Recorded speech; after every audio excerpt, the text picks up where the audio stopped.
বন্ধুরা, আপনার সামনে যদি একজন সাধারণ বয়স্ক ব্যক্তি হাতে একটি চেক নিয়ে ব্যাংকে আসেন, তাহলে কি আপনি তাকে সম্মান দেবেন, নাকি তার পোশাক দেখে তাকে উপেক্ষা করবেন?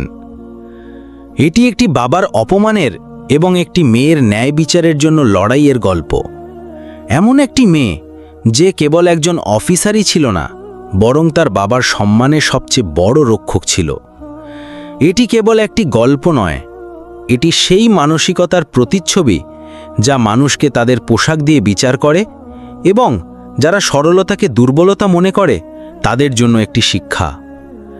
জেলার সবচেয়ে চৌকস অফিসার ডিএসপি প্রীতি ভার্মার বাবা শ্রী রমেশচন্দ্রজি সাধারণ পোশাকে একজন সাধারণ গরিব মানুষের মতো একটি বড় সরকারি ব্যাংকে টাকা তুলতে যান। ব্যাংকের সকল কর্মকর্তা তাকে একজন সাধারণ ব্যক্তি মনে করেন। কেউ জানত না যে এই ভদ্রলোক জেলার সবচেয়ে বড় কর্মকর্তা, ডিএসপি ম্যাডামের বাবা। সবাই ভাবল, ইনি তো একজন সাধারণ মানুষ, আর এই বড় ও পেশাদার ব্যাংকে উনি কি করতে এসেছেন?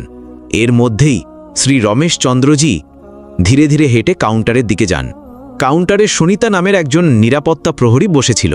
বয়স্ক রমেশচন্দ্র সুনিতাকে বললেন, বেটি, আমাকে ব্যাংক থেকে টাকা তুলতে হবে, এই নাও চেক। সুনিতা চেক না দেখেই রমেশচন্দ্রকে বলতে লাগল, ব্যাংকে আসার সাহস হলো কি করে আপনার? এই ব্যাংক আপনার মতো লোকদের জন্য নয়। আপনি এখানে কি করতে এসেছেন? এই ব্যাংক বড় লোকদের জন্য। এখানে বড় বড় লোকের অ্যাকাউন্ট আছে। আপনার মতো লোকের এমন ব্যাংকে অ্যাকাউন্ট খোলার অকাতই নেই। বেরোন এখান থেকে, নইলে মেরে তাড়িয়ে দেব। রমেশচন্দ্র বললেন, বেটি, তুমি আগে চেকটা দেখো, আমাকে 5 লক্ষ টাকা ক্যাশ তুলতে হবে। এই কথা শুনে সুনিতা রেগে উঠল। এটা কোনো ঠাট্টা করার জায়গা নয়। কি মনে হয় আপনার? আপনি আমাকে যা খুশি বলবেন আর আমি মেনে নেব? আপনার মতো লোকের মর্যাদা নেই। আর কি বললেন আপনি? 5 লক্ষ? এত টাকা জীবনে দেখেছেন আপনি? তাড়াতাড়ি এখান থেকে যান, নইলে ধাক্কা মেরে বের করে দেব। সেই সময় ব্যাংক ম্যানেজার নবীন কুমার তার কেবিন থেকে উঁকি মেরে জিজ্ঞেস করলেন, কি এত গোলমাল করছে? সুনিতা তখনই বলল, স্যার, কোনো সাধারণ লোক যেতে চাইছে না। ব্যাংক ম্যানেজার রেগে বাইরে এসে কিছু না জিজ্ঞেস করেই সেই বয়স্ক রমেশচন্দ্রকে একটি সজোরে থাপ্পড় মারলেন। থাপ্পড় এত জোরে ছিল যে সেই ভদ্রলোক টলমল করে মাটিতে পড়ে গেলেন। তারপর ম্যানেজার সিকিউরিটি গার্ডকে ডাকলেন। কি করছিস? টেনে বাইরে বের কর ওকে। জানি না কোথা থেকে আসে এই লোকগুলো। সুনিতা সেই ভদ্রলোককে জোর করে ধাক্কা মেরে ব্যাংক থেকে বের করে দিল। সেখানে উপস্থিত সমস্ত গ্রাহক এবং কর্মীরা নীরব হয়ে সব দেখছিলেন। কেউ জানত না যে সেই ভদ্রলোক জেনার ডিএসপি প্রীতি ভার্মার বাবা, এবং এই পুরো দৃশ্য ব্যাংকের সিসিটিভি ক্যামেরায় রেকর্ড হচ্ছিল। বাড়িতে পৌঁছে সেই ভদ্রলোক কাঁদতে কাঁদতে তার মেয়ে ডিএসপি প্রীতি ভার্মাকে ফোন করেন এবং সব ঘটনা খুলে বলেন। কিভাবে ব্যাংকে তার অপমান করা হয়েছে, কিভাবে তাকে অপমানিত করে বাইরে বের করে দেওয়া হয়েছে। প্রীতি এই কথা শুনে ভিতর পর্যন্ত কেঁপে ওঠে। তার জন্য এটি কোনো আগুনের চেয়ে কম ছিল না। সে কাঁদতে কাঁদতে তার বাবাকে বলে, বাবা, কাল আমি নিজে আসছি এবং আপনার সাথে গিয়ে সেই ব্যাংক থেকে টাকা তুলব। পরের দিন সকালে ডিএসপি প্রীতি ভার্মা একটি সাধারণ সুতির শাড়ি পরে তার বাবার সাথে ব্যাংকে যাওয়ার জন্য প্রস্তুত হন। বাবা মেয়ে একে অপরকে দেখে আলিঙ্গন করেন, চোখে জল, গর্ব এবং বেদনা উভয়ই। প্রীতির বাবা তার মেয়েকে নিয়ে গর্বিত। কত কষ্ট করে তিনি তাকে লালন পালন করেছেন, পড়িয়েছেন এবং আজ এত উচ্চ পদে পৌঁছে দিয়েছেন। সকাল ঠিক 11টায় বাবা মেয়ে ব্যাংকের বাইরে পৌঁছান। ব্যাংক তখনও খোলেনি। যদিও সময় ছিল 10টা। প্রীতি শান্তভাবে দরজার কাছে বসে অপেক্ষা করে। কয়েক মিনিট পর যখন ব্যাংক খোলে, দুজন ভেতরে প্রবেশ করে। দুজনের পোশাক এতটাই সাধারণ ছিল যে সেখানে উপস্থিত গ্রাহক এবং কর্মীরা তাদেরকে একজন সাধারণ গ্রাম্য মহিলা ও পুরুষ মনে করেন। কেউ ভাবতেও পারেনি যে ইনি সেই প্রীতি ভার্মা, জেলার ডিএসপি। ধীরে ধীরে দুজন কাউন্টারের দিকে এগিয়ে যান। সেখানে সেই সুনিতা বসেছিল। প্রীতি বিনীতভাবে বলে, ম্যাডাম, আমাদের টাকা তুলতে হবে, বাবার ওষুধের জন্য এবং কিছু জরুরি কাজও আছে। সুনিতা দুজনকে উপর থেকে নিচ পর্যন্ত দেখল। শাড়ি পরা এক যুবতী এবং সাধারণ পোশাক একজন বয়স্ক পুরুষ। কোনো কোণ থেকেই তাদেরকে অফিসার মনে হচ্ছিল না। সে ব্যঙ্গ করে বলল, আপনারা হয়তো ভুল ব্যাংকে এসেছেন। এই শাখা হাই প্রোফাইল ক্লায়েন্টদের সাথে ডিল করে। প্রীতি ভার্মা হেসে উত্তর দিল, একবার চেক করে নিন ম্যাডাম, যদি না হয় তো আমরা চলে যাব। সুনিতা অনিচ্ছায় খামটি নিল এবং বলল, একটু সময় লাগবে, ওয়েটিং চেয়ারে বসুন। প্রীতি বাবার হাত ধরে কোনার একটি খালি চেয়ারে বসে পড়ল। সে বাবাকে জল দিল এবং নিজেও শান্তভাবে বসে রইল। ব্যাংকে উপস্থিত লোকজন তাদের দিকে তাকিয়েছিল। এখানে সাধারণত ধনী ব্যবসায়ী, অফিসার এবং প্রভাবশালী ব্যক্তিরা আসতেন, দামি গাড়ি এবং উজ্জ্বল পোশাকে। এমন পরিস্থিতিতে সাধারণ পোশাকে বসে থাকা বাবা মেয়েদের সেখানে থাকাটা সবার কাছে অদ্ভুত লাগছিল। চারপাশে ফিসফিস শুরু হয়ে গেল। কোন গ্রাম থেকে এসেছে? পেনশন নিতে এসেছে হয়তো। এদের অ্যাকাউন্ট তো এখানে থাকতেই পারে না। প্রীতি সব কিছু শুনছিল, কিন্তু শান্ত ছিল। তার বাবা কিছুটা অস্বস্তিতে ছিলেন, কিন্তু মেয়ের সংযম দেখে নিজেকে সামলাচ্ছিলেন। কিছুক্ষণ পর প্রীতি সুনিতাকে বলল, যদি আপনি ব্যস্ত থাকেন তাহলে ম্যানেজারকে ডেকে দিন, আমাকে জরুরি কথা বলতে হবে। সুনিতা বিরক্ত হয়ে ফোন তুলে ম্যানেজারের কেবিনে ফোন করে দিল। স্যার, একজন মহিলা আছেন, বলছেন আপনার সাথে দেখা করতে চান, পাঠিয়ে দেব? ম্যানেজার কাঁচের পাশ থেকে উঁকি মেরে দেখলেন একজন সাধারণ মহিলা তার বাবার সাথে বসেছিলেন। অফিসারদের মতো তো একেবারেই লাগছিল না। সে ঠান্ডা গলায় বলল, আমার কাছে ফালতু লোকদের জন্য সময় নেই, বলে দাও বসে অপেক্ষা করুক। সুনিতা বলল, আপনি ওয়েটিং চেয়ারে বসুন, স্যার কিছুক্ষণ পর ফ্রি হবেন।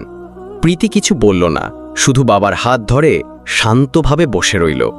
একজন অফিসারের মর্যাদা এবং একজন মেয়ের সহনশীলতা নিয়ে প্রীতি ভার্মা এতক্ষণ সম্পূর্ণ শান্ত এবং সংযত হয়ে বসেছিলেন। কিন্তু বাবার অস্থিরতা এবং লোকেদের ফিসফিসানি দেখে তিনি ধীরে ধীরে বাবার হাত চেপে বললেন, বাবা, মনে হয় এদের কোনো ফারাক পড়ে না, এখন আমাকে নিজেই কথা বলতে হবে। সে ধীরে ধীরে উঠল, শাড়ির আঁচল ঠিক করল এবং সোজা ম্যানেজারের কেবিনের দিকে এগিয়ে যেতে লাগল। ম্যানেজার, যে এতক্ষণ কাচের পাশ থেকে তাদের দিকে নজর রাখছিল, ঘাবড়ে গেল। সে তাড়াতাড়ি বাইরে বেরিয়ে প্রীতির পথ আটকালো এবং বলল, হ্যাঁ বলুন, কি কাজ? প্রীতি সেই খামটি এগিয়ে দিল। আমাকে টাকা তুলতে হবে, আমার বাবার ওষুধ কিনতে হবে, আরও অনেক কাজ আছে। এই নিন চেক, আপনি দেখে নিন। ম্যানেজার খামটি হাতে না নিয়েই রূঢ়ভাবে জবাব দিল, যখন অ্যাকাউন্টে টাকা নেই তখন ট্রানজ্যাকশন কিভাবে হবে? তোমার তো এত অকাত নেই যে তোমার অ্যাকাউন্টে টাকা থাকবে, আর বড়লোক হয়ে টাকা তুলতে এসেছ। প্রীতি তখনও অত্যন্ত শান্ত স্বরে বলল, আপনি একবার চেক করে নিলে ভালো হতো, এভাবে অনুমান করা ঠিক নয়। ম্যানেজার এবার খোলাখুলি হাসতে লাগল। ভাই, আমার এত অভিজ্ঞতা আছে যে চেহারা দেখেই বুঝে যাই কার কাছে কি আছে। প্রতিদিন আসে তোমার মতো লোক, আর তাছাড়া তোমার অ্যাকাউন্টে কিছু থাকবে বলেও আমার মনে হয় না। এখন আর ভিড় করো না, দেখো সবাই তোমাকেই দেখছে, পরিবেশ খারাপ হচ্ছে, ভালো হবে যদি এখন চলে যাও। প্রীতির মুখ তখনও স্থির ছিল, তবে তার চোখে একটি অন্যরকম ঔজ্জ্বল্য ছিল। শান্তির জায়গায় এখন কঠোরতা নেমে এসেছিল। সে কিছু না বলে খামটি টেবিলের ওপর রাখল এবং ধীর স্বরে বলল, ঠিক আছে, যাচ্ছি, কিন্তু একটি অনুরোধ আছে। এই খামে যে তথ্য আছে একবার অবশ্যই পড়ে দেখবেন, হয়তো আপনার কাজে লাগবে। এই কথা বলে সে বাবার হাত ধরে ঘুরল এবং দরজার দিকে এগিয়ে গেল। কিন্তু গেটে পৌঁছাতেই সে ঘুরল এবং গভীর দৃষ্টিতে তাকিয়ে বলল, বেটা, এই ব্যবহারের ফল তোমাকে ভুগতে হবে, সময় বুঝিয়ে দেবে। পুরো ব্যাংক কয়েক মুহূর্তের জন্য নীরব হয়ে গেল। কোনো শব্দ নেই, কোনো রাগ নেই, শুধু মর্যাদা মোড়া একটি সতর্ক বাণী, যা কোনো ঝড়ের চেয়ে কম ছিল না। ম্যানেজার এক মুহূর্ত থমকে গেল, তারপর বিড়বিড় করে বলল, বুড়ো বয়সে যা খুশি বলে লোকে, যাগ্গে, এবং আবার নিজের সিটে বসে পড়ল।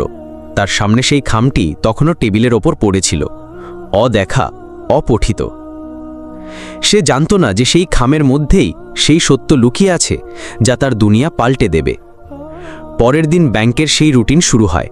কেরানিরা নিজেদের কাজে, ক্যাশিয়াররা নিজেদের গণনায় এবং ম্যানেজার আবার সেই পুরনো ছন্দে। কিন্তু এবার একটি পার্থক্য ছিল। সেই বয়স্ক শ্রী রমেশচন্দ্র, যার সাথে একদিন আগে অপমানের সব সীমা অতিক্রম করা হয়েছিল, আজ আবার সেই ব্যাংকে প্রবেশ করেন। কিন্তু আজ তিনি একা ছিলেন না, তার সাথে একজন চৌকস অফিসার ছিলেন, যিনি স্যুট বুটে জলজল করছিলেন। তার হাতে একটি চকচকে ব্রিফকেস ছিল। তাদের দুজনের প্রবেশ করতেই পুরো ব্যাংকের চোখ সেই দিকে আটকে যায়। শ্রী রমেশচন্দ্র এদিক ওদিক না তাকিয়ে সোজা ম্যানেজারের কেবিনের দিকে এগিয়ে যান। ম্যানেজার প্রথমে তাকে চিনতে পারেন না, কিন্তু যত কাছে আসেন মুখ পরিষ্কার দেখা যায়।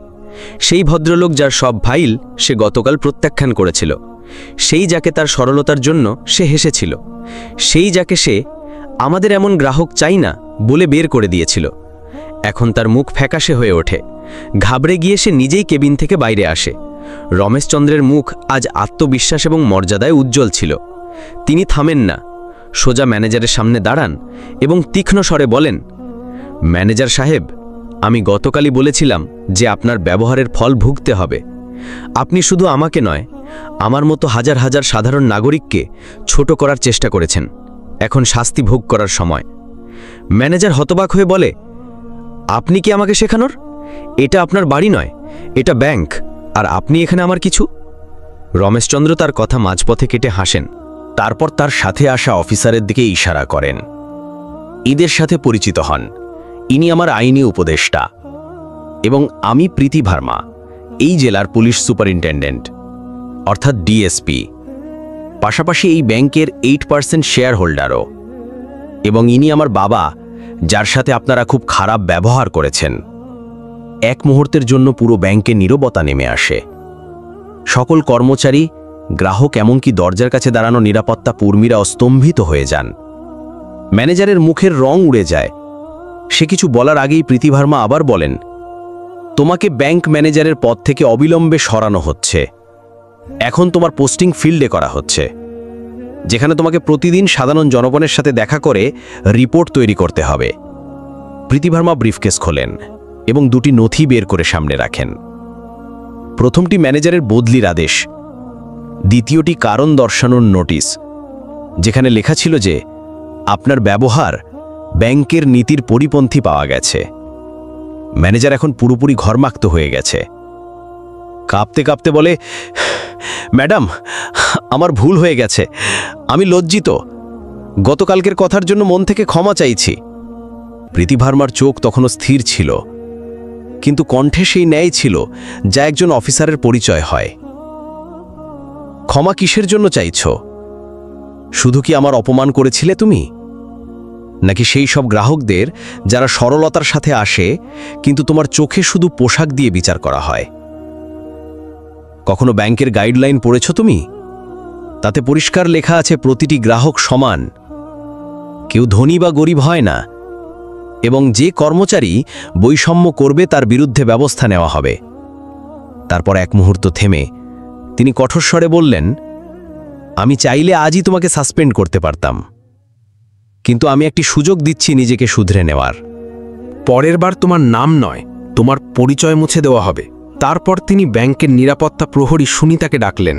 সুনিতা ভয়ে কাছে এলো, তার চোখে জল ছিল। কাঁপতে কাঁপতে বলল, ম্যাডাম, ক্ষমা করে দিন, আমার খুব বড় ভুল হয়ে গেছে।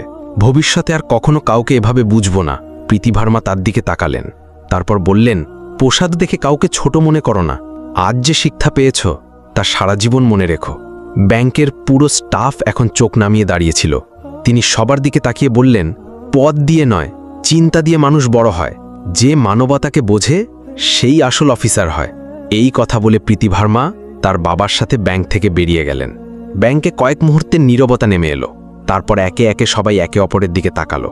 সবার মানসিকতা বদলে গিয়েছিল। সেই দিনের পর ব্যাংকের পরিবেশ বদলে গেল। এখন প্রতিটি গ্রাহককে সম্মান দেওয়া হতে লাগলো। কারো সরলতা দেখে তাকে কম মূল্য দেওয়া হলো না, এবং সবার মনে এই কথা গেঁথে গেল, কখনো কোনো সাধারণ মানুষকে তুচ্ছ মনে করো না। পরের বার সেই তোমার সামনে বিশেষ ব্যক্তি হয়ে দাঁড়াতে পারে। এই গল্প আমাদের একটি খুব বড় শিক্ষা দেয়। আমাদের দেশে প্রায়শই এমন দেখা যায় যে লোকেরা অন্যদের তাদের পোশাক, পরিস্থিতি বা অবস্থান দিয়ে বিচার করে, কিন্তু এই গল্প আমাদের বোঝায় যে কাউকে তার পোশাক বা সরলতা দেখে কখনো ছোট মনে করবেন না। হতে পারে সেই ব্যক্তি আপনার চেয়ে অনেক উচ্চ পদে আছে বা অনেক বেশি সম্মানিত। প্রতিটি মানুষকে সমান সম্মান দেওয়া উচিত, গরিব হোক বা ধনী। সবার সাথে মানবিকভাবে আচরণ করাই আসল মানবতা। এটাই আমাদের সভ্যতা, এটাই আমাদের সংস্কৃতি। তো বন্ধুরা, আপনাদের এই গল্পটি কেমন লাগলো? যদি আপনাদের এই গল্পটি পছন্দ হয়ে থাকে তাহলে ভিডিওটি লাইক এবং আমাদের চ্যানেলটি সাবস্ক্রাইব অবশ্যই করুন, এবং আপনাদের মতামত কমেন্ট বক্সে অবশ্যই জানান।